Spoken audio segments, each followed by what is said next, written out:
네, 반갑습니다. 이렇게 신부님들이 많이 오시는 날은 방석을 이제 중간에는 제가 겨우 걸어갈 정도로만 놔두고 다 깔으셔도 됩니다. 차가 지나가겠네요. 신부님들이 불편하신데. 이제 지금까지 제가 이제 집착에 대한 이야기를 이제 하고 있었습니다. 어떤 분들은 왜 이제 처음이라 이제 집착이라는 주제를 계속 얘기하고 있구나. 그 집착을 넘어서 불교의 핵심은 언제 얘기해 주실까? 이제 혹시나 이렇게 생각하시는 분도 계실지 모르겠는데, 이 문제는 전부 불교의 전부를 얘기하고 있는 겁니다. 모든 것을 지금 이런 측면으로, 집착의 측면으로 제가 지금 얘기를 하고 있는 것이고요. 아마 또 이렇게 얘기를 하니까 어떤 분들은 좀 의문을 가질 겁니다. 이 세상에서는 수많은 철학자들도 그렇고 수많은 사람은 집착이 없으면 살 수 없다. 수많은 철학자들은 집착이 있기 때문에 이 세상은 이렇게 발전해 왔고 변화해 왔고 진보해 왔고 우리가 이렇게 편리한 삶을 살게 됐다. 그렇기 때문에 그 집착이야말로 삶의 원동력이고 이 인류 발전의 어떤 동력이 된다. 이렇게 이야기를 합니다. 그것은 틀린 말은 아니죠. 근데 어떤 관점에서 틀린 말이 아니냐면 이 세상의 관점에서 틀린 말이 아닙니다. 즉 이 세속의 관점에서는 틀린 말이 아닙니다. 이 세상은 그렇게 변화 발전해 가고 있는 것이죠. 그런데 불법은 세간을 얘기하지 않습니다. 세간에서 어떻게 잘 사느냐 그걸 얘기하는 것이 아니라 세간에서 살면서도 세간에서 벗어나는 길, 출세간의 가르침을 설하고 있는 겁니다. 그렇다고 해서 여기서 붕 떠가지고 깨닫고 나면 어디 딴 세상으로 가는 것이 아니라 지금 이 자리에서 똑같이 사는데도 불구하고 세간 속에서 세간을 벗어나는 가르침입니다.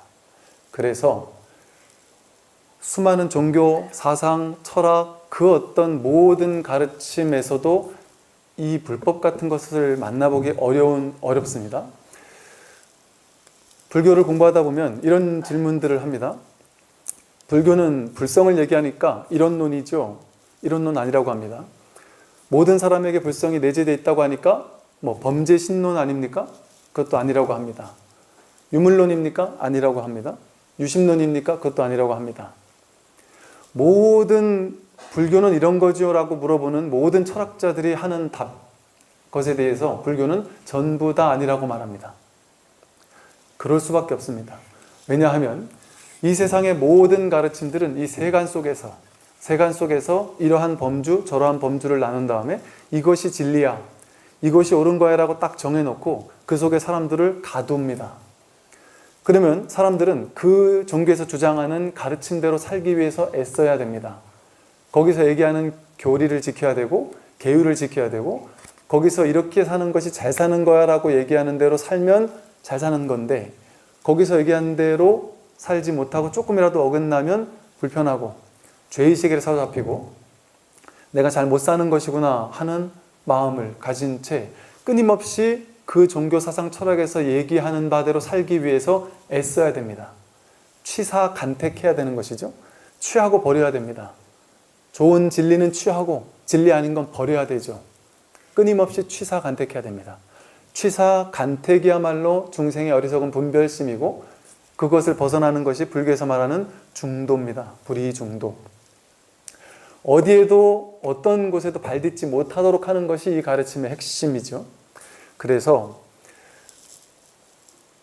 아주 이해하기 어려울 수도 있겠지만 불법에서는 그 어디에 대한 집착도 모든 집착으로부터 벗어나게 얘기합니다.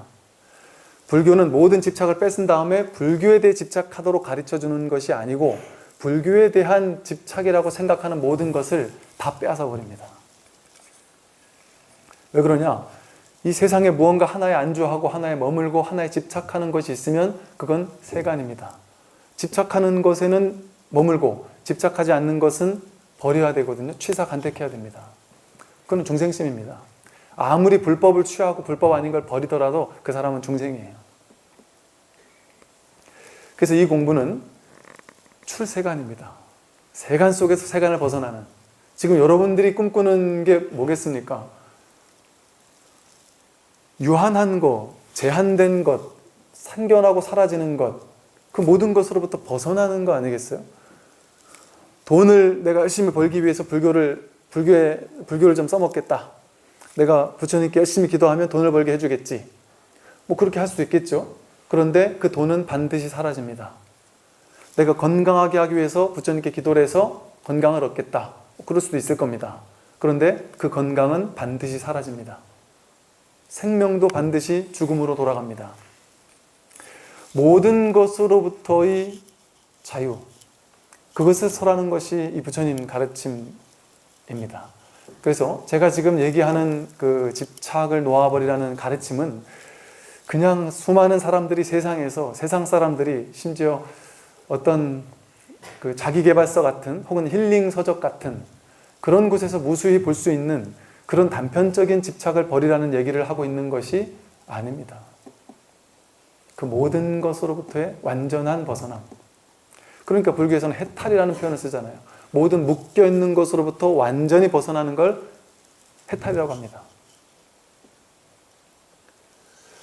그러니 여러분들이 이렇게 법당에 와서 법문을 듣는다라는 것이 참으로 불교 경전에 보면 부처님 법문을 들을 때 희유하고도 희유합니다라는 표현을 쓰는 이유가 이거는 참으로 희유하고도 희유할 수밖에 없는 정말 놀라운 가르침입니다. 어디 가서도, 세상 어디에 가서도 이런 가르침은 만날 수가 없습니다. 심지어 뭐 이렇게 표현하면 조금 안 되지만 불교 안에서조차 그렇게 방편적인 제한된 무집착, 제한된 불법만을 지금까지 우리는 배워왔어요. 저도 출가하고 나서 어릴 적에 불교를 공부하고 나서 수십 년간 그렇게 제한된 방편에 치우친 불교가 전부라고 생각하면서 여러분과 똑같이 공부해 왔었기 때문에 잘 알고 있죠. 이 공부는 여러분들이 어찌 보면요, 참 용기가 필요하고 지혜가 필요하고 또 마음을 비우고 제 얘기를 들어주셔야만 이 얘기가 좀 와 닿으실 겁니다. 만약에 딱 가둔 채 내가 알고 있는 불교가 불교의 전부야 라는 마음을 가지고 제가 하는 말을 취사간택하면서 듣기 시작하면 제가 똑같은 얘기를 했는데 전혀 여러분들은 다르게 들을 수밖에 없습니다. 제가 했던 얘기들 가운데 재미난 비유들 이런 얘기만 쏙쏙 들어오지 참된 의미가 들어오지 않습니다. 그래서 어떤 분들은 그렇게 얘기하세요. 본인이 정말 마음을 확 열고 이 공부에 대해서 참 공부가 어느 정도 익어가다 보니까 그런 얘기를 하세요. 야, 스님이 요즘에는 그 법문이 아주 너무너무 좋습니다. 야, 옛날에는 이런 얘기를 안 해주시다가 요즘에 와서 이런 얘기를 해주시냐고. 그래서 제가 예전 거 한번 들어보셨냐? 그랬더니 이분이 한 1, 2년 전 거를 들어보시더니 야, 그때는 왜 그 얘기가 전혀 안 들어왔었죠? 전혀 안 들어오고 본인이 취하고 싶은 얘기만 들었던 겁니다. 그래서 이 공부를 할 때는 마음을 완전히 열고 마음을 비우고 공부를 해야 됩니다. 우선 이제 집착에 대한 이야기를 제가 하고 우리가 가지고 있는 다양한 집착을 얘기를 했는데요. 이 금강경의 가르침 자체가 이러한 어찌 보면 그 집착에 대한 그 놓아버림의 가르침입니다. 그렇다고 해서 집착을 놓아버리려고 애쓰라는 가르침이 아닙니다. 집착을 놓아버리려고 애쓴다고 집착이 버려질까요? 그렇게 안 됩니다. 집착을 버리려고 애쓰면 애쓸수록 거기에 더 구속되기가 쉽습니다. 살 빼려고 살 빼는데 너무 집착하는 사람들이 안 먹다가 나중에 보면 갑자기 확 폭식을 해버리잖아요. 안 먹어야지 하고 막 집착하던 마음이 꽉 안에 쌓여 있다가 터져버리는 거예요. 불법은 무위법입니다. 유위법, 애써 노력하고 조작해서 되는 문제가 아니라 바른 지혜를 확인하고 나면, 바른 지혜가 생기면 저절로 삿된 것은 그냥 스르륵 사라져 버릴 수밖에 없고, 내가 집착하던 바를 없애려고 애써서 집착하는 바가 없어지는 것이 아니고, 지혜가 밝아지면 집착하던 것이 저절로 사라질 수밖에 없습니다. 왜냐하면 집착하는 대상이 집착할 만한 거야, 집착할 만한 가치가 있는 거야 라고 굳게 믿으면서 확신을 가지고 지금까지 살아왔는데, 불법을 공부하니까 내가 그렇게 집착해왔던 그 집착의 대상이 집착할 만한 가치가 있는 무언가가 아니었구나 라는 것에 눈 뜨는 것이죠. 그래서 불교의 모든 교리가 이 사실을 설하고 있습니다. 연기법, 불교는 연기법이라고 설명하죠. 내가 예를 들어 여러분이 어떤 돈을 한 10억을 벌기를 원한다. 그렇게 생각하고 있어요, 머릿속에서. 그러면서 10억을 벌면 난 행복할 거야. 이제 이렇게 생각합니다. 여기 계신 분들께 제가 여쭤보면 어떤 사람은 저는 10억 벌면 행복합니다. 이런 분도 계실 거예요. 근데 어떤 사람은 제가 제 인생에 10억을 벌면 저보고 행복하냐고요? 저는 이미 몇십억 가지고 있어서 10억 가지고는 행복할 수가 없습니다. 한 1000억은 있어야 행복하지 않을까요? 이런 사람도 있을 수 있고요. 제가 이 질문을 했을 때 가장 단위를 크게 얘기했던 한 친구가 1000조 정도는 있어야 행복하다 이렇게 얘기를 하더라고요. 모든 사람이 가지고 있는 그 행복의 딱 기준은 다르거든요. 어떤 사람은 10억이 있는데 너무나도 행복합니다. 어떤 사람은 10억이 있는데 너무나도 불행하고 1000억을 1조 원 이상을 가지고 있다가 다 날려버리고 10억밖에 안 남은 사람은 얼마나 비참하게 살겠습니까? 10억 자체에 행복이나 불행이 있지 않고 그 사람이 어떤 인연에 처해 있느냐에 따라서 그 10억이 행복한 삶이 될 수도 있고 불행한 삶이 될 수도 있죠. 인연 따라 행복이기도 하고 불행이기도 한 것이지 10억이라는 내 바깥에 있는 어떤 돈의 단위 속에 물질 속에 행복이 깃들어 있는 것은 아니죠. 인연 따라 변해가는 겁니다. 그러면 10억만 그럴까요? 100만 원도 그렇습니다. 내가 마음속에 추구하고 있는 어떤 액수가 있다. 그 모든 것이 마찬가지입니다.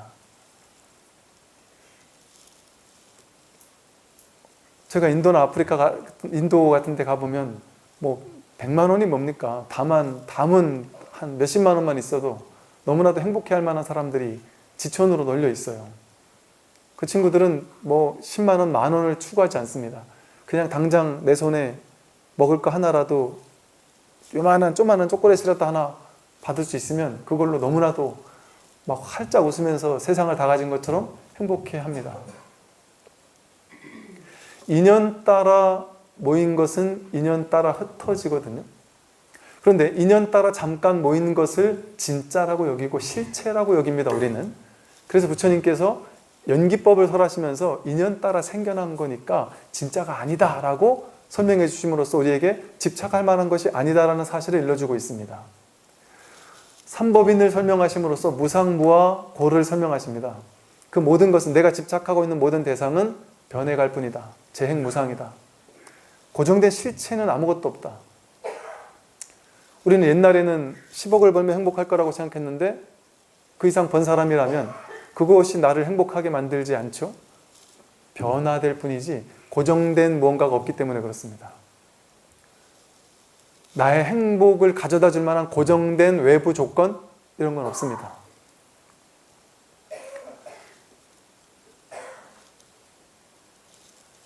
내가 고정돼서 실체다라고 할 만한 무언가가 없다는 것이죠. 그게 바로 제법무아입니다. 실체적인 무언가가 없다. 어떤 조건이 있으면 나는 완전히 행복해질 거야. 그런 거 없습니다. 바깥으로 추구하는 모든 것들은 진실하지가 않은 것이죠.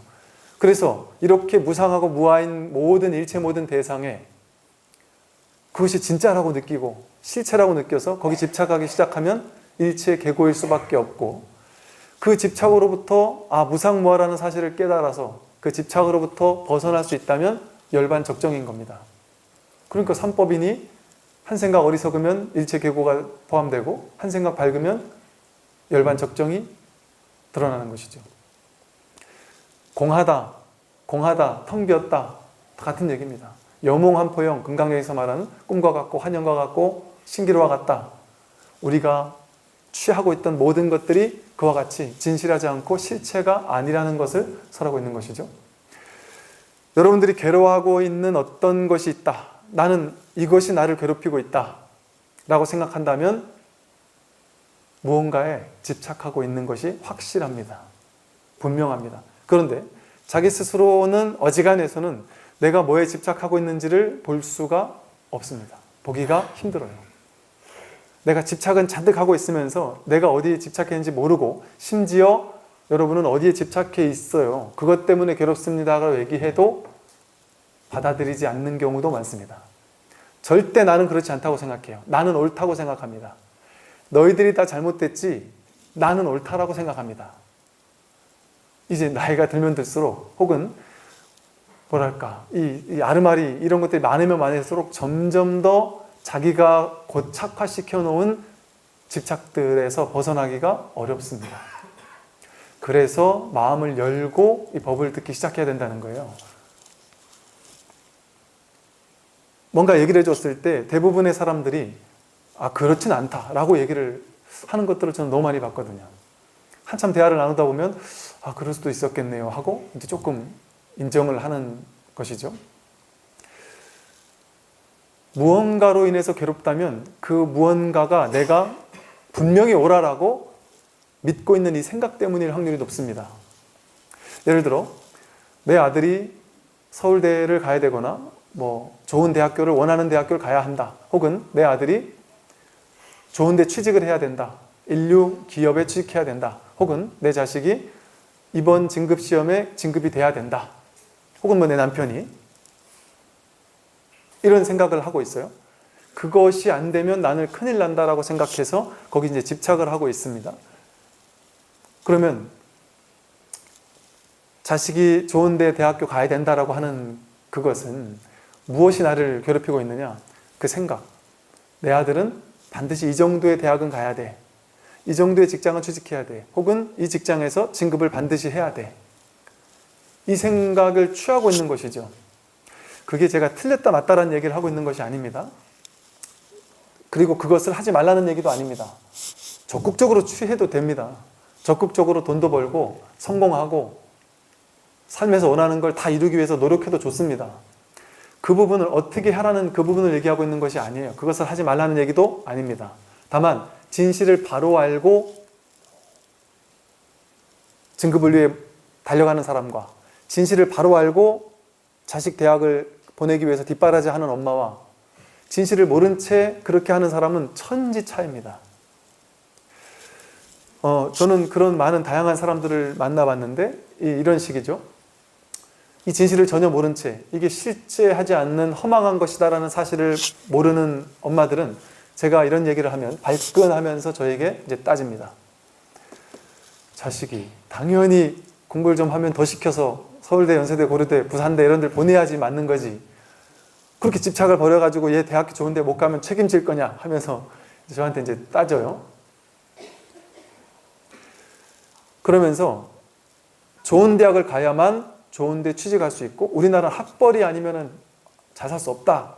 학벌이 좋아야지만 좋은 데 취직도 할 수 있고 좋은 사람과 인연도 맺을 수 있고 어느 회사에 가든 거기서 잘 나가는 사람이 될 수 있다. 틀린 말 아니죠. 틀린 말 아닙니다. 그런데 그것이 100% 진실이라고 확신할 수 있습니까? 그것이 100% 진실이라면 서울대를 나온 사람은 전부 다 행복해야 되죠. 전부 다 돈을 많이 벌어야 됩니다. 전부 다 성공적이라야 합니다. 그러면 조금 더 한 발 나아가서 우리가 그렇다면 그 성공과 행복이라는 것을 무엇이라고 생각하느냐에 대해서도 관점이 다 다르죠. 어떤 사람은 돈을 많이 벌고 좋은 곳에 취직해서 살면 행복이라고 생각합니다. 그게 정말 행복일까요? 너무나 좋은 곳에 취직해 살면서도 부부간의 불화가 너무너무 심해서 매일같이 지옥처럼 사는 그런 집들이 실제 있습니다.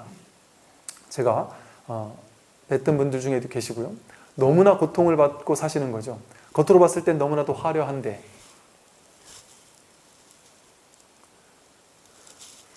내가 원하는 대학교를 내 자식을 보내는 것이 100% 진실이라고 확신할 수 있다면 그렇게 해야죠. 근데 그것은 가능성으로서 상당히 많은 가능성이긴 합니다. 그러나 100% 진실은 아닙니다. 이런 말씀을 드리기는 참 뭐하지만서도 옛날에 어떤 아는 분께서는요. 그렇게 원하던 대학교, 원하던 과를 누구나 남부러워하는 곳을 합격을 했습니다. 무사히 졸업을 해서 원하는 직장에 취직을 했습니다. 취직해서 신입사원들 교육받다가 회식하다가 계단을 걸어 내려오다가 이렇게 넘어져서 죽게 됐어요. 누구나 남부러워하는 모든 조건을 다 갖추었습니다. 좋은 대학과 좋은 직장, 모든 것을 갖추어서 이제 행복하기만 하면 되는데 그런 일이 벌어졌을 줄 어찌 알았겠습니까? 그 부모님께서. 이럴 줄 알았으면 그렇게까지 닥달하지 않는 것인데 살면서 행복했었으면 얼마나 좋았을까? 행복을 누려보지 못하고 떠날지 어찌 알겠습니까? 100% 확신할 수 없다라는 말의 의미를 잘 이제 이해하셔야 됩니다. 그 말은 내가 이 생각을 완전히 고집해서 집착할 필요까지는 없다는 얘기죠. 이럴 수도 있고 아닐 수도 있습니다. 그 대학을 가서 좋을 수도 있고 가서 안 좋을 수도 있습니다. 나는 오히려 다른 대학을 가는 게 더 좋을 수도 있습니다. 내가 만날 수 있는 정말 놀라운 귀인들이 지방에 있는 대학교에 있을 수도 있는 것이죠. 내 남편이 반드시 진급해야만 좋을 거야 라고 생각할 수 있겠지만 그것도 생각이고 집착입니다. 그 생각입니다. 단순히 망상. 그걸 100% 확신할 수 있느냐? 그럴 수도 있을 뿐이지, 그럴 가능성이 높다는 것일 뿐이지 100% 확신할 수 없습니다. 근데 그것을 알 수 있을까요? 나에게는 내 남편이 진급하는 게 좋은지 안 하고 밖에 나가는 게 좋은지 이걸 100% 내가 알 수 있을까요? 알 수 없습니다. 내 남편의 길이 다른 곳에 있을 수도 있어요. 제가 아는 어떤 분은 젊었을 때 40대 초반인가? 좀 일찍 퇴사를 했어요. 그래서 그때 진급이 안 돼서 너무 충격을 받았었는데 퇴사를 하고 나서 이분이 지금 나중에 처음엔 식당을 하다가 이걸 너무 키워가지고 그 빌딩 전체를 샀어요. 그래서 건물주가 되셨는데 그분이 하시는 말씀이 자신은 그 직장에 있을 때는 내가 이런 쪽으로 능력이 있을 거라고 상상도 못했다는 겁니다. 그냥 평범한 회사원이었다는 거죠. 그래서 특출나게 잘하는 모습은 전혀 없었대요. 그냥 이렇게 사는 회사원이었다는 거죠. 그런데 본인이 뭔가 원하고 간절하고 이런 부분이 있긴 있었는데 그걸 몰랐다는 것이죠. 근데 퇴사하고 나서 사업을 하는데 자신한테 이런 모습이 있는지 전혀 몰랐다. 야, 내가 이렇게 사업 수완이 좋은 사람인지 내가 막 애써서 하는 게 아닌데 그냥 저절로 이런 일들이 막 생각나고 아이디어가 생각나고 막 친절함이 저절로 되더라는 거예요. 그래서 막 다양한 방법으로 이렇게 하다 보니까 이렇게 지금 이 자리까지 왔다. 내가 옛날에 그 회사에 올인해서 있었으면 올라가고 올라간다 할지라도 지금까지 이렇게 될 수 있었을까? 알 수 없는데 우리는 알 수 있다고 그 생각에 집착합니다. 내 남편이 이 회사 안에서 진급하는 것이 최선이야 라고 집착을 하는 것일 뿐이지 그 생각이 100% 옳은 것은 아닐 수 있는 것이죠. 모든 것이 생각이 만들어내는 환상입니다. 우리는 생각을 쥐고 있어요. 무엇을 집착하고 있느냐? 바깥의 물질 세계를 집착하고 있기도 하지만 물질적인 것을 집착하고 있기도 하지만 자기 생각에 사로잡혀 있습니다. 이 생각을 금강경에서는 상이라는 말로 표현을 합니다. 상. 모양 상자를 써요. 이미지. 여러분 저 앞에 금년사 들어오다 보면은 부처님, 관세음보살님, 지장보살님이 계시죠? 이미지가 떠오르죠. 바깥에 금년사 앞에 딱 들어오면은 보이는 금년사의 모습이 이미지 그려지시죠? 그걸 이제 상이라고 합니다. 머릿속에 이렇게 이미지로 그려지는 모습, 그걸 상이라고 합니다. 여러분이 이렇게 하면 행복할 거야 라는 머릿속에 이미지가 있죠. 난 이렇게 살면 행복할 거야 라고 생각해 놓은 그 모양이 있죠. 그게 상입니다. 그래서 그 모양이 100% 옳을 거라고 취하고 있는 것이죠. 자기 머릿속에 그려놓은 상을. 내가 이런 모습을 살게 되면 나는 행복할 거야. 저렇게 살게 되면 나는 행복할 거야 라고 머릿속에 그림 그려놓고 그것을 쫓아갑니다. 항상 이 상을 가지고 머릿속에 상을 끊임없이 입력해 놓고 기억해 놓는 거예요. 옛날 지금까지 살아오면서 만들어 왔던 수많은 상들이 있습니다. 행복에 대한 어떤 특정한 모습이 될 수 있고 모든 게 다 상이죠. 이걸 죽비라고 하잖아요. 죽비라는 상입니다. 이게 이름이 죽비죠, 그죠? 이게 100% 죽비라고 확신할 수 있습니까? 이거 미국 사람이나 아프리카 사람이나 이 죽비라는 걸 모르는 사람이 이걸 보면 이걸 죽비라고 안 하겠죠. 그죠? 이거 100% 죽비라고 얘기할 수 없습니다. 근데 우리는 이런 모양을 보면 죽비라고 집착을 합니다. 아는 것은 괜찮아요. 당연히 아는 건 알아야죠. 근데 여기에 과도하게 집착할 필요는 없는 것이죠. 돈도 마찬가지입니다. 돈이 있는데 그 돈이 나를 행복하게 해줄 거야 라는 것이 100% 진실은 아닐 수 있습니다. 그 돈이 사람을 망칠 수도 있죠. 오히려 부모님들이 과도한 재산을 물려줬을 때 오히려 자식들이 막 싸우는 일도 있잖아요. 로또가 당첨됐을 때 오히려 집안이 파탄 나는 일도 많습니다. 돈이 나를 행복해 줄 거야 라는 것은 상이지, 내가 그렇게 그려놓은, 머릿속에 그려놓은 상, 모양일 뿐이지 그것이 100% 진실일 수는 없습니다. 근데 우리는 그것을 100% 진실일 거라고 생각을 해요. 그래서 그 상을 쫓아갑니다. 모양을 쫓아가죠. 내가 머릿속으로 그려놓은 생각이 옳다라고 쫓아갑니다. 그래서 어떤 일이 벌어지냐면 상을 쫓아가기 때문에 이 상이 허망한 줄 모르고, 모든 상은 허망하잖아요. 내 머릿속으로 그려놓은 거지 보세요. 이것도 죽비라고 진짜인지 알았는데 사실은 100% 확인할 수 없어요. 죽비라는 이름일 뿐이지. 저는 여기 지금 법상 스님은 한 명이 있거든요, 여기에. 근데 여러분 머릿속에 저는 여러분 인원수만큼 다른 제가 있습니다. 저를 다 똑같이 생각하겠어요? 어떤 분은 좋아하는 분도 계실 것이고, 어떤 분은 저 양반은 좀 이상해, 좀 이상하게 자꾸 얘기해, 이럴 수도 있을 거겠죠? 혹은 너무너무 좋아할 수도 있고, 또 뭐 그냥 그럴 수도 있고, 아니면 제가 하는 말에 대해서도 이런 건 맞는데 저건 틀려라고 생각하는 사람도 있을 것이고, 이야 정말 이렇게 생각하는 사람도 있을 겁니다. 왜 그럴까요? 있는 그대로의 저를 여러분은 보지 않습니다. 여러분 머릿속에 저에 대해서 그려놓은 그림자, 그려놓은 그림, 상을 가지고 저일 것이라고 굳게 믿고 있습니다. 그래서 예를 들어 저라는 상을 좋게 가진 어떤 분이 계세요. 그럼 제가 혹시나 조금 실수를 했어요. 잘못을 했어요. 그래도 내 머릿속에 상이 저분은 훌륭한 분이야 라고 생각하는 사람이라면 저럴 수도 있지, 뭔가 이유가 있었겠지, 이렇게 생각할 수 있겠죠. 근데 어떤 분은 저봐, 내가 저럴 줄 알았어, 겉으로만 저런 척하지 속은 다 이상한 놈일 거야, 이렇게 생각할 수도 있는 것이죠. 그 어디서 나오는 걸까요? 상이 만들어낸 겁니다. 자기가 그려낸 겁니다. 있는 그대로의 저를 단 한순간도 여러분은 보지 않습니다. 자기 이미지로 그려낸 상을 보죠. 부처님도 마찬가지죠. 제 고등학교 때 친구는 제가 출가를 하는 것을 보고 펑펑 울면서, 정말 내가 딴 사람은 몰라도 내가 너무 좋아하는 친구라 너만은 내가 정말 천국으로 보내주고 싶었는데 너가 저렇게 지옥으로 지발로 쫓아가는 걸 보고 너무 충격을 받았고 반드시 나를 구제해 주겠다고 막 난리를 치던 친구가 있었습니다. 그 친구에게 저는 지옥 속에서 지옥에 빠질 게 분명한 아주 처량하고 불쌍한 사람입니다.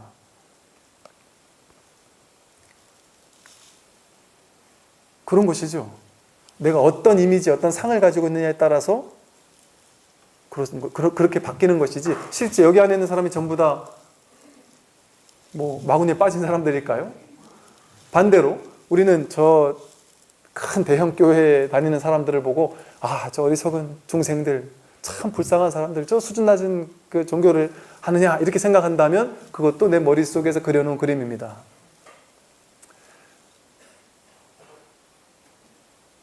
모든 것이 그렇게 우리 머릿속에서 그려놓은 그림, 상, 이미지 속에 갇혀서 살고 그것을 진짜라고 집착하고 삽니다. 내 자식은 내가 잘 알아. 내 자식은 반드시 이러이러한 대학을 가야 되고 이러한 직장을 가면 더 좋고, 야, 너 저런 여자는 너한테 안 맞아. 이런 남자는 너한테 안 맞아. 저런 사람은 나중에 너를 힘들게 할 거야. 이렇게 생각해놓고 그 생각이 100%일 거라고 굳게 믿고 있습니다. 어떤 사람은 보자마자 기분 나쁘게 보이기도 하고요. 어떤 사람은 보자마자 첫인상이 호감을 느끼기도 하죠. 근데 머릿속에서 이미지가 그려낸 상이거든요. 상인데 상인 줄 몰라요. 상을 따라가고 생각을 따라가고 기억을 따라가고, 그러다 보니까 지금 이 순간이라는 놀라운 진실의 세계에 발딛고 살아가지를 못합니다. 제가 집착을 버리라고 하는 이유는 버리라고 애쓰라는 것이 아니라 참된 진실이 무엇인지에 눈뜨라는 얘기거든요. 그럼 참된 진실은 뭘까요? 집착하느라고 참된 진실을 보지 못하고 살고 있거든요. 집착하지 않았을 때 참된 진실을 볼 수 있는 확률이 훨씬 높아집니다. 상에 얽매이지 않았을 때. 금강경에서 범소유상, 계시허망, 약견재상비상, 직견열애라는 말이 있어요. 범소유상, 상이 있는 바, 무릇 상이 있는 바 모든 것은 계시허망, 모두 다 허망하다. 실체가 아니다. 약견재상비상, 만약에 상이 아니라는 것을 보면 직견열애, 곧바로 열애를 본다. 그게 열애라는 거예요. 상에 집착하지 않을 때 열애라는 겁니다. 근데 우리는 상에 집착하느라고, 그 생각에 집착하느라고 열애를 보지 못합니다. 열애는 뭔가요? 지금 이 자리에 열애는 언제나 구족되어 있습니다. 여러분은 내가 부처가 아니야 라는 생각에 집착하고 있을 뿐이지 열애가 아니었던 적은 한 번도 없습니다. 지금 저를 보고 있단 말이에요. 저를 보고 있는 이 봄은 어찌 보면 이렇게 둘로 나누면 안 되지만 편의상 말씀을 드려보면 저를 여러분들은 두 가지 측면에서 보고 있어요. 부처가 부처를 보고 있는 게 하나고요. 하나는 중생으로서 보고 있습니다. 저를 보자마자 저를 인식하는, 보입니까? 보자마자 그냥 딱 보자마자 아는, 이건 여기 계신 모든 분들이 다 똑같아요. 하나죠. 그죠? 똑같죠? 똑같이 보자마자 알거든요. 그런데 보자마자 곧장 죽비를 들고 있구나. 이런 식으로 해석을 합니다. 저를 보자마자 스님, 법상 스님 아니면 어떤 사람 이런 식으로 이미지 개념으로 바로 저를 인식하는 것이죠. 제가 어딘가에서 툭 튀어나왔을 때 무언가가 딱 순수한 봄, 순수한 어떤 알아차림, 그 자리에서는 누구나 똑같습니다.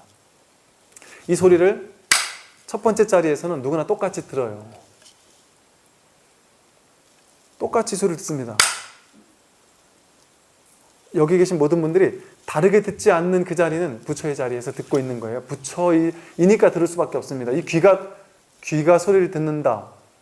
이 100% 진실입니까? 귀가 소리를 듣는다면 무조건 들어야 되는데 이 마이크 미세한 이 치직하는 소리 계속 안 들고 계셨죠? 작게 아까 울리던 새소리를 아마 못 들으셨을 겁니다. 어딘가에 몰입해 있으면 내 이름을 불러도 못 듣는 일이 있죠. 나한테 뭔 말을 했는데 내가 전혀 못 듣는 경우가 있습니다. 귀가 있는데. 귀가 듣는 거면 무조건 들어야죠. 근데 들을 때도 있고 못 들을 때도 있는 것이죠. 귀가 듣는 게 아닙니다. 내가 듣는다. 나라는 뭔가가 실체가 있어서 내가 듣는다 이렇게 생각하거든요. 나라는 실체가 있어서 내가 듣는다? 100% 진실일까요? 그렇지 않습니다. 내가 듣는 게 확실하면 내 맘대로 할 수 있어야 돼요. 나니까. 진짜 나라면. 그러면 이 소리를 듣고 싶으면 듣고, 듣기 싫으면 듣지 말아야 됩니다. 내가 듣는 거니까. 내 맘대로 할 수 있으니까. 그럼 여러분 지금부터 이 소리를 듣지 마세요. 여러분이 듣는 거니까 듣지 마세요. 안 들립니까? 들려요. 여러분이 듣고 있는 게 아니에요. 듣고 싶다고 듣고 듣기 싫다고 안 들어지는 게 아닙니다. 내가 듣는 게 아니라서 그래요. 그래서 이것을 불교 교리에서는 무안이비설신의 이렇게 얘기를 합니다. 눈, 귀, 코, 혀몸 뜻도 본래 없다. 오온개공이라고도 표현하죠. 색수상행식이라고 말하는 나라고 실체화시킬 만한 무언가가 없다라는 것이죠. 나라는 것은 인연 따라 왔다 가는 것일 뿐이지 그게 진짜 내가 아니다.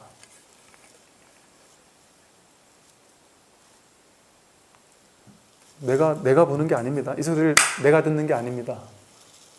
내가 하는 건 뭐냐? 이 소리를 듣고 해석하는 것만 내가 해요. 해석해서 그 해석한 이미지를 내가 취하고 집착하는 것만 내가 합니다. 그럼 내가 하지 않으면 누가 할까요? 보는 이걸 말로 할 수가 없습니다. 이 부처의 자리는 말로 할 수가 없어요. 뭐 굳이 말한다면 뭐 보는 놈이라는 표현을 하기도 하고, 보는 성품이라고 얘기할 수도 있고, 듣는 성품이라고 얘기할 수도 있지만, 그런 말은 그것을 의미하지, 그런 말을 취해가지고 말의 이미지에 걸려 있게 되니까 그 말이 그것은 아니지만, 우리는 언제나 매 순간, 지금 이 순간 존재함으로써 언제나 부처를 쓰고 있고 부처와 살고 있어요. 부처를 찾아야 되는 게 아니라 부처를 버릴 수가 없습니다. 단 한순간도. 그러면 왜 우리는 부처를 쓰고 살면서도 부처에서 멀어져서 중생으로 사는 걸까요? 부처로 사는 대신 상을 취하며 살거든요. 매 순간. 매 순간 여러분은 나는 상을 안 취하는데요 하지만 상을 취하고 삽니다. 상 없이 보면 이게 뭐죠?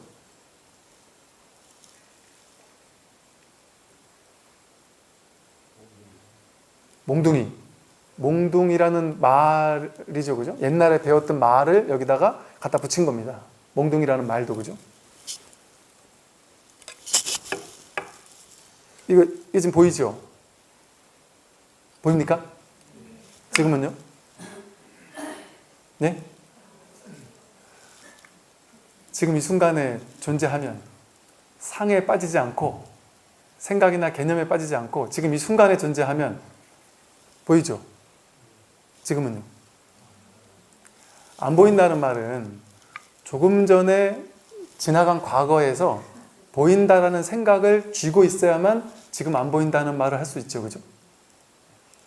조금 전에 이게 보인다라는 생각을 내가 취하고 있고 이 상을, 이미지를 쥐고 있는 사람만 이렇게 했을 때 안 보인다고 할 수 있어요. 이처럼 매 순간 우리는 바로 지나간 과거심 불가득인데도 불구하고 지나간 것을, 그 이미지를 그려서 취하고 있습니다. 이게 보인다고 했다가 이렇게 하면 안 보인다고 하는 말을 그거 아니다, 그건 답이 아니다 이렇게 얘기를 하면 발끈해서 이게 보이고 이게 안 보이는 거지 왜 그러냐면서 막 따지는 사람들이 있죠. 분명히 보였다가 분명히 안 보였다라고 굳게 믿고 집착하는 거죠. 이 작은 거 하나에도 우리는 그렇게 상을 그려서, 이미지를 그려서 집착하고 있습니다. 여러분, 옛날에 미워하던 어떤 사람이 어떤 행동을 해서 그 사람을 엄청나게 미워하고 있습니다. 그때 그 사람이 했던 그 행동이, 미운 행동이 100% 진실일까요? 그것도 알 수 없을 뿐더러 지금까지 계속 그 개념을 가져와서 지금까지 내가 괴로워하고 있다는 게 상에 빠져 있는 거에 불과하잖아요. 상에 빠져서 아파하는 거에 불과합니다. 약견 재상비상을 모르고, 그러니까 우리는 이와 같이 매 순간 상에 떨어져서 상에 집착하는 것을 통해서 지금 이 순간의 진실을 보지 못하고 있습니다.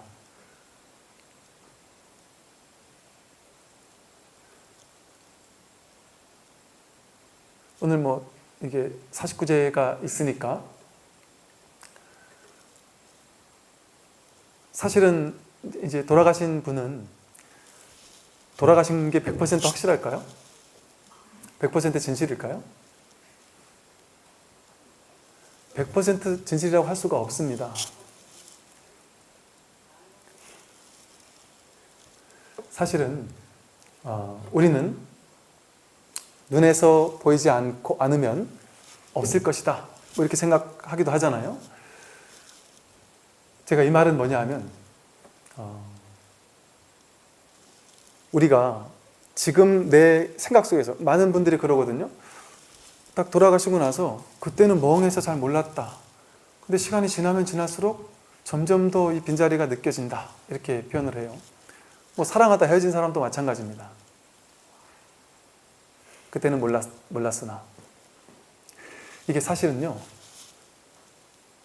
돌아가셨기 때문에 괴롭다라는 것은 생각입니다. 생각.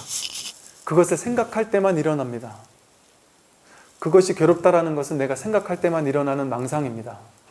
그게 진짜 괴로운 것인지 아닌 것인지는 알 수 없습니다. 내가 생각으로 취할 때만 괴롭습니다. 아무리 괴로웠더라도, 이제 이런 비유를 들 수 있는데요. 장례식장에서 너무나도 괴로워하던 어떤 분께서 법륜스님 책인가 옛날에 제가 대학교 다닐 때 본 것 같아요. 장례식장에 갔는데 너무너무 막 침통해서 계속 울고 있는데 어떤 분이 이렇게 문상으로 와서 절을 하는데 절을 할 때마다 방구를 뽕뽕 하면서 깨는데 처음에는 이렇게 웃음을 참다가 또 절을 할 때마다 이렇게 이렇게 방구를 뽕뽕 끼니까 그 이제 상주분이 갑자기 웃음이 터져가지고 막 웃고 있더라는 거죠. 그분은 웃을 상황이 아니잖아요. 근데 왜 웃었을까요? 그 인연이 모이면 그냥 웃어지는 겁니다. 웃을 인연이 모이면 그냥 웃는 거예요. 그럼 그 웃는 동안은 어때요? 조금 전에 그 아픔, 괴로움은 이미 없습니다. 없어요. 아픔, 괴로움은 생각할 때만 있습니다. 항상. 생각해서 그것을 취할 때만 있습니다. 그래서 지금 이 순간에 존재하게 되었을 때 그 어떤 괴로움도 사실은 괴로움일 수가 없어요. 지금 이 순간으로 돌아오면. 지금 이 자리로 돌아오면. 나의 진실된 자리. 이것만이 변함이 없는 것이거든요. 다른 건 전부 다 왔다 가잖아요. 여러분, 이걸 듣는 것이 누가 이 능력을 주어서 얻었습니까? 이 소리를 듣는 능력을 막 개발했나요, 학교에서? 개발하지 않았습니다. 획득한 것도 아닙니다. 누가 준 것도 아니고, 누가 뺏어가는 것도 아닙니다.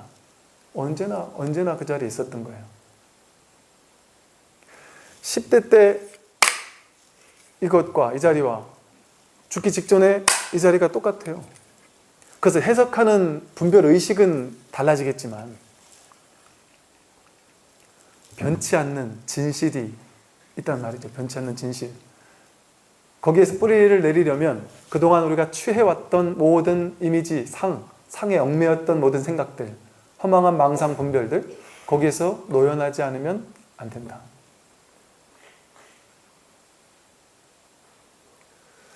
그래서 언제나 자기 생각을 의심해 봐야 됩니다. 내가 굳게 오라! 라고 생각한 게 진짜 옳은지. 어떤 보살님이 그러시대요. 남편이 평생 담배를 주구장창 피워대니까 정말 이게 꼴보기 싫어가지고 너무 화가 나고 담배 피러 나갈 때마다 막 짜증이 나는 게 이게 하루 이틀도 아니고 평생인데 도저히 고칠 수가 없다. 그나마 고칠 수가 없다라는 말 자체는 내가 한번 고쳐볼까? 이 생각이라 한 게 참 대단한 분이죠. 그 전까지는, 절에 나오기 전까지는 그건 내 잘못이 아니라 저놈 잘못이다라고 굳게 믿고 있었다는 거죠. 100%. 100% 내 남편이 잘못이다. 담배 피는 게 잘못이다. 그래서 담배 피러 나갈 때마다 화가 나더래요. 근데 어느 순간 가만히 보니까 남편이 담배 피는 것 때문에 내가 화난다. 이게 진실일까? 100% 진실일까? 남편이 담배 피는 것이 나를 괴롭게 한다는 게 100% 진실일까? 그게 아니더라는 겁니다. 그러면 남편이 담배 피는 모든 보살님들은 다 괴로워야 되잖아요. 근데 딴 보살님들 보니까 남편이 담배를 그렇게 펴도 안 괴로워하는 사람도 있다는 거죠. 담배 사다 주는 보살님들도 있겠죠. 이거는 남편이 담배 피우는 게 문제가 아니라 남편 담배 피는 건 문제야라고 생각하는 내 안의 의식이 문제인 것이죠. 내 안의 의식이 나를 괴롭히는 것이죠. 그 남편분 담배 끊으려고 노력을 해봤느냐? 노력을 죽도록 해봤는데 안 된다.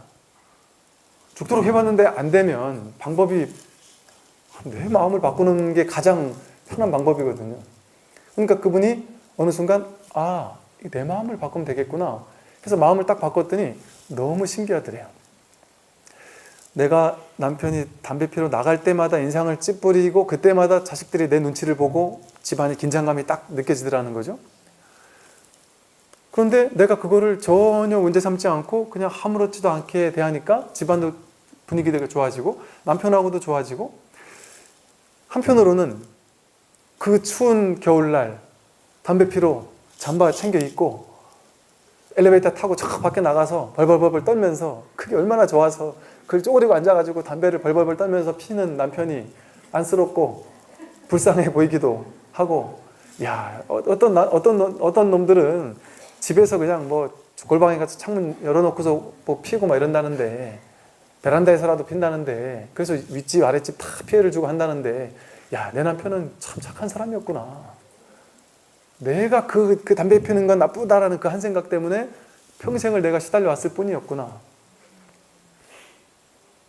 이와 같이 내가 평생토록 나를 괴롭히던 모든 것들이 사실 한 생각에서, 내가 마음속에서 그려놓은 그림, 이미지, 그 한 생각에서 일어나는 것들입니다. 내가 나를 구속할 뿐 세상은 나를 묶지 않습니다. 세상이 나를 묶을 수가 없어요. 자승자박, 무승자박, 포승줄도 없는데 스스로를 묶었을 뿐입니다. 어떻게 헤어나올 수 있을까요? 스스로가 헤어나올 수 있을 뿐입니다. 저는 헤어나올 수 있는 이 모티브를 조금씩 이렇게 끊임없이 드릴 수는 있지만, 그럼에도 불구하고 끊임없이 나는 이건 내 잘못이 아니야 라고 굳게 믿는 사람들은, 그리고 그 생각에 너무 고집해서 너무 화를 내는 사람은 방법이 없어요. 분명히 이분의 이 생각이 문제라는 걸 짚어주면 발끈하고 화를 내요. 거기에서 어떤 경우 더 많이 화를 내냐면, 내가 분명히 옳은 게 분명해 보일 때, 저 사람이 틀리고 내가 잘한 게 분명할 때, 그때는 화를 냅니다. 남편이 담배 피우면 저 사람 잘못이지 왜 나를 고치라 하느냐 하고 발끈하는 것이죠. 법륜 스님의 증문즉서를 보면 좀 심하게 파격적인 말까지 하세요. 보살님이 남편이 바람 펴서 미치겠다 그러면 그 남편을 뭐라고 안 하시고, 보살님 마음을 바꾸든지, 그 도저히 못 바꾸겠으면 이혼하면 되지, 간단한 걸 모르게 힘들어 하느냐, 이렇게 쿨하게 답변을 하세요. 맞거든요. 죽어도 못 살겠으면 헤어지면 되고, 헤어지자니 그래도 남편이 돈도 벌어오고 그래도 저 바람피는 놈이라도 있어야 되겠다 하면 막 그래 니는 알아서 해라 하고 그냥 같이 살든지 해야 되는 것이죠. 그러니까 이제 보살님들 사이에서 한때 법륜 스님은 본인도 남자라서 남자 편만 든다. 절에는 주로 보살님들만 많이 오잖아요. 그러니까 그 남자 편을 드는 게 아니라 항상 불교는 본인의 얘기를 합니다. 저놈 때문에 문제가 있어도 내가, 그 사람 때문에 내가 힘든 거잖아요. 내 마음이 힘든 거잖아요. 이 힘든 이 마음을 치유하는 것이지 세상을 바꾸는 게 아닙니다. 내 마음을 바꾸는 것이지. 그래서 다 자기 세계 속에 살고 있어요. 이 세상이라는 독자적인 실체적인 세상이 하나 있어서 우리는 그 세상에서 잘 사는 사람, 못 사는 사람이 있다? 아닙니다. 자기 개념으로 그려놓은 자기 이미지 속에서의 허망한 생각, 허망한 세상에 살고 있어요. 자기 세계. 세계 하나가 아닙니다. 다중우주, 무한한 우주 속에, 무한한 세계 속에서 자기 세계가 분명한 진실이라고 굳게 믿고 있는 것이죠. 자기 세계가 진실이라고 굳게 믿고 있을 뿐입니다. 그게 진실인지 아닌지 100% 확신할 수 없습니다. 이게 100% 확신할 수 있느냐? 그럴 수 없습니다. 인연 따라 모였다, 인연 따라 흩어질 뿐이다.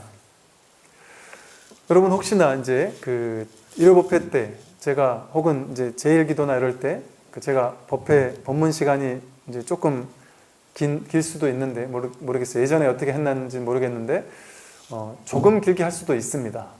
그냥 포기하시면 편합니다. 한 20분만 했으면 좋겠는데, 한 20분만 했으면 딱 좋겠는데 이러지 마시고 그냥 이렇게 다리를 좀 쭉 피셔도 괜찮아요. 다리 아프신 분 다리 피셔도 전혀 상관없습니다. 그리고 저는 이제 그런 생각을 합니다. 이 공부하는 것에서 사실은 저는 이 아까도 축원카드 읽으면서도 뭐 이렇게 열심히 읽고 참 잘 읽긴 하지만 뒤에서 계속 한숨을 푹푹 쉬시는 분들이 계시더라고요. 그래서 저는 제가 읽는 것보다도 저야 뭐 매 순간 읽는 그게 그거예요. 읽는 자리가 그 자리예요. 늘 그 순간에 있으면 그만이거든요. 그런데 뒤에 앉아 계시는 분들이 참 힘들겠다는 생각도 들고, 또 하나는 이 기도 의식 같은 것이, 이게 기도 의식을 저는 막 그렇게 막 몇 시간씩 길게 하는 것이 이게 법에 맞나? 이런 생각을 합니다. 제가 아주 존경하는 그 큰 스님들이나 아는 스님들이 계시는 곳에서는 40불공 죽비 3번 딱 치고 3배하고 끝냅니다. 그러는 경우도 있을 수 있다는 것이죠. 사시불공이라는 게 부처님께 공양 올리는 거잖아요. 사시 때 부처님은 항상 10시부터 12시 어간쯤 되면 탁발을 나와서 신도님들에게 밥을 받아서 돌아가셔서 공양을 하셨어요. 12시 전까지 공양을 마쳤습니다. 그래서 그 당시는 해시계가 있잖아요. 그래서 이 손가락, 이 해시계가 딱 넘어올 때까지 끝내고 그 넘어가면 아예 안 먹었습니다, 밥을. 그러니까 나중에 열반 이후에, 야, 그래도 요거 해시계가 손가락 한 마디 넘어갈 때까지는 먹어도 되도록 해주자. 이래가지고 계율을 바꾸고 뭐 그런 논쟁 때문에 부파가 나뉘었거든요, 예를 들면. 그러니까 그 정도 12시 땡 하면은 끝냈어요. 사시불공 뭐 1시, 2시, 3시까지 하는 할 필요도 없을 뿐 아니라 그 불공이라는 어원 자체가 부처님께 공양 올리는 거예요. 죽은 부처님이 와서 탁발하는 것도 아니고, 그냥 그 의식을 그때 당시 부처님을 그리워하는 마음에서 그래도 내가 부처님 전에 공양 올리고 싶다 하는 마음으로 공양 올리는 그냥 그 의미를 되새기면서 내 안에도 나에게도 부처님이 오실 수 있도록, 내가 부처가 될 수 있도록 하고 자꾸 발심을 다지는, 그것을 하기 위해서 하는 게 불공이고 기도거든요. 그러니까 그 본래 면목에 온전해야 되는데 지금은 불교가 완전히 뒤바뀌어서 사실 때 기도만 하고 축업만 하고 법문을 안 하면 이건 말이 안 되는 겁니다. 불법에 대해서 공부를 안 하고 그냥 기도만 한다. 기도 100년 한다고 40몇 년, 50년 한다고 내 인생이 확 뒤바뀝니까? 잘 안 뒤바뀌어요. 이거는 기도한다고 상이 깨지지 않거든요. 약견, 재상비상, 직견열애가 안 됩니다. 그래서 참된 이 법당에 나오는 의미를 알아야 내가 괴로움에서 벗어날 수가 있어요. 직접적으로 내 인생이 행복해지고 괴로움에서 벗어나는 일이 우리의 목적이잖아요. 부처님을 공경하는 게 우리의 목적이 아닙니다. 내가 자유로워지는 거. 그래서 내 안에 부처님을 진정으로 공경하는 거, 그게 우리의 목적이죠. 그래서 절은 그 어느 곳보다 편해야 돼요, 사실은. 집보다 더 편한 데가 절이래야 돼요. 절이 너무 거룩할 필요 없습니다. 여러분, 절에서 너무 막 거룩하게 있지 마시고 도반들끼리 막 짜잘짜잘 대화도 하시고 기도할 때는 딱 하시더라도 뭐 너무 막 거룩하고 엄숙하게 계시지 않아도 됩니다. 실제 법문 들을 때 다리 좀 피셔도 괜찮아요. 이거는 저부터도 그렇습니다. 저도 막 우리 뭐 몇 박 며칠 뭐 모임에 가거나 수련회 가거나 뭐 안거에 가거나 하면요, 저도 막 허리가 아프고 이게 막 그래가지고 저부터도 그냥 예전에는 그래도 야, 내가 그래도 수행 잘하는 사람처럼 보여야지 하는 상이 있어서 다 거룩하게 허리 꼿꼿하게 펴고 법문도 끝까지 듣고 이랬거든요. 그 허망한 생각이에요. 그 꼿꼿하게 앉아가지고 오래 있으면 수행 잘하는 사람이고 이렇게 꾸부정하게 있으면 수행 못하는 사람이라는 건 내가 이미지가 만든 개념이고 생각이에요. 다리 피고 있으면 뭐 부처님께 불경이다? 부처님 어디 있는데 불경이에요? 자기 안에 부처님이 다 있는데. 그러나 이제 그렇다고 해서 이 예절을 뭐 다 깰 필요는 없으니까 부처님 쪽을 향해서는 다리를 좀 안 펴고 옆쪽을 향해 핀다든지 이 정도의 뭐 그냥 가벼운 정도 수준에 뭐 이렇게 지켜준다면 뭐 그 정도만 해도 충분하죠. 그래서 여러분들도 한번 늘 자기 자신을 비추어 보아서 내가 상에 빠져 있기 때문에 내 스스로를 얽어매서 괴로워하고 있는 것은 아닌지, 나는 절대 아니다라고 느끼지만 사실은 나는 절대 아니라고 느끼는데 다른 사람들은 다 보이죠. 그게 왜 보일까요? 지혜로운 부처님이라 보이는 거기도 하고 한 발짝 떨어져서 보면 보입니다. 근데 그게 내일이 되면 절대 안 보입니다. 내일이 되면 안 보여요. 자기는 자기를 볼 수가 없어요. 그러니까 고집을 하는 거예요. 집착을 하고 싸우는 거예요. 나는 절대 그런 사람이 아니야. 나는 오라.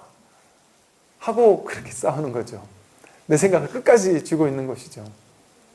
자기는 안 보이니까, 자기가 어디 빠져있는지 어디 집착했는지를 안 보이니까. 그래서 그것을 객관적으로 볼 수 있도록 해주는 것이 사실 선지식입니다. 그래서 큰 스님들이, 저희 은사 스님이 저희 제자들을 아주 무섭게 가르치셨습니다.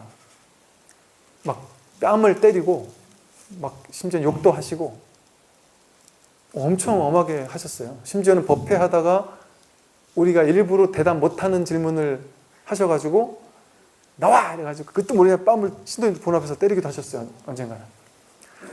그리고 아주 우리 또 이제 스님들 중에 그 약간 뭐랄까 이렇게 표현하면 죄송스럽지만 주리반뜻 같은 이제 조금 좀 힘들어하는 분이 계셨어요. 그분에게는 아침에 공양할 때 얘기해줬던 아주 쉬운 거, 너무 쉬운 얘기를 물어봐요. 그분 대답하니까 막 찬탄을 하면서 막 박수를 치면서 막 그 자리에서 용돈을 막 주시면서 박수 치라고 막 이러시고, 또 이제 내가 안다, 내가 좀 뭔가 좀 잘 안다는 상이 있는 사람에게는 아주 말 못할 만한 거 물어봐서 막 뺨을 때리고 막 욕을 하고 막 혼을 내시면서 그런 식으로 상을 깨주셨단 말이죠. 지금 같으면 고발 들어갈 일인데 제자들은 내가 이분에게 법을 공부하겠다라는 확실한 마음을 가지고 오니까 내가 딱 낮추고 무엇이든 받겠습니다 하고 가니까 공부가 되는 거예요. 그래서 그런데 저희 큰 스님한테 예를 들어 뭐 지금 뭐 대통령을 했던 사람들, 뭐 수많은 사람들이 막 저명한 분들이 찾아왔어요. 그분들에겐 그냥 일상적인 예를 그대로 지키시죠. 심지어 다른 스님들이나 다른 상자 스님들이나 다른 신도님들한테도 아주 깍듯하게 하십니다. 그런데 당신이 제자라고 생각하고 또 제자라고 나는 제자로서 모든 것을 받겠습니다 하고 오는 사람에게는 아주 엄하고 혹독하게 하시거든요. 그 말은 뭐냐면 그럴 마음의 준비가 되어 있지 않으면, 내가 깨질 준비가 되어 있지 않으면 절에 와서 배울 게 별로 없어요. 좋은 얘기만 듣고 싶어 하면 내가 깨지지 않는데, 내가 어디에 묶여 있는지를 모르는데, 어디에 묶여 있는지를 알아서 딱 찔러주면 발끈하고 화부터 내거든요. 왜? 내가 그걸 지금까지 쥐고 있었고 그게 나라고 생각했는데 나를 깨뜨리니까 저놈이 아주 미워지는 것이죠. 그래서 사실은 너무 자비롭기만 한 스님들이 이렇게 좋은 게 아닐 수도 있습니다. 때로는 자비롭다가도 때비로는 또 쳐줄 수 있어야 되거든요. 그러니까 사천왕상이나 이런 데 가면, 절에 가면 자비로운 부처님의 모습도 있지만 오락부락한 모습도, 금강역사나 이런 분도 함께 계시는 것이죠. 다양한 방편이 필요하기 때문에. 그러나 그런 방편까지 필요 없이 마음이 열고 있으면 가볍게 찔러도 저도 알겠습니다 하고 바로 깨닫는 사람들도 있는 것이죠. 네, 그래서 오늘 계속해서 제가 이제 집착에 대한 문제, 이런 것들을 하는 그 본 뜻, 본 낙처가 어디 있는지를 이제 지속적으로 제가 짚어드리도록 할 것이고, 그래서 여러분들이 여러분의 뭐랄까 참 본성에 조금 더 눈뜨게 되고, 그래서 정말 참된 진실이 무엇인지를 깨닫게 되고, 그래서 내가 지금까지 묶여왔던 것으로부터 조금씩 이제 벗어날 수 있는, 해탈을 해 나갈 수 있는 그런 어떤 공부들을 우리가 이제 조금씩 꾸준히 하려고 합니다. 그 상을 깰 수 있는 경전 가운데 최상의 경전이 금강경입니다. 상을 타파하도록 이끄는 최상의 가르침. 조계종에서도 어떤 소위 경전, 가장 중요한 경전이 금강경, 반야심경이라고 하잖아요. 제가 이 금년사에 아마도 보통 2년 있지 않습니까? 거기서 금강경은 아마 이번 학기가 처음이자 마지막일 겁니다. 가장 중요하다고 생각되는 이 경전인 금강경을 통해서 여러분들에게 정말 옛날에 나 금강경 공부 다 했어요 하는 분들일수록 들으시면 좋을 것 같아요. 왜냐하면 금강경을 공부했다라는 경전은 하나인데요, 내가 1년 전, 2년 전, 10년 전에 공부하던 것과 다 다를 수밖에 없습니다. 나도 달라졌고 가르치면 설하는 사람도 다르고 반드시 다를 수밖에 없어요. 이거 한번 공부했다고 안 한다는 건 정말 어리석은 생각. 깨닫기 전까지는 계속 해야 되는 공부가 금강경입니다. 그리고 아주 놀라운 텍스트입니다. 정말 야, 금강경이 내가 생각 없이 막 읽던 금강경이 이렇게 어마어마한 가르침이었나를 알게 되면 정말 놀라움을 금치 못하실 겁니다. 그래서 이 금강경을 이제 3월 6일부터 6월까지 한 4개월 동안 이렇게 매주 수요일 날 2시부터 4시까지 해서 강의를 이제 할 예정입니다. 지금 이제 접수를 받고 있으니까 종무소에 희망하시는 분들은 해주시기 바라고, 또 제가 이 찌라시를 만들었습니다. 이제 꺼주면 좋겠습니다. 이 팜플렛을 한번 만들어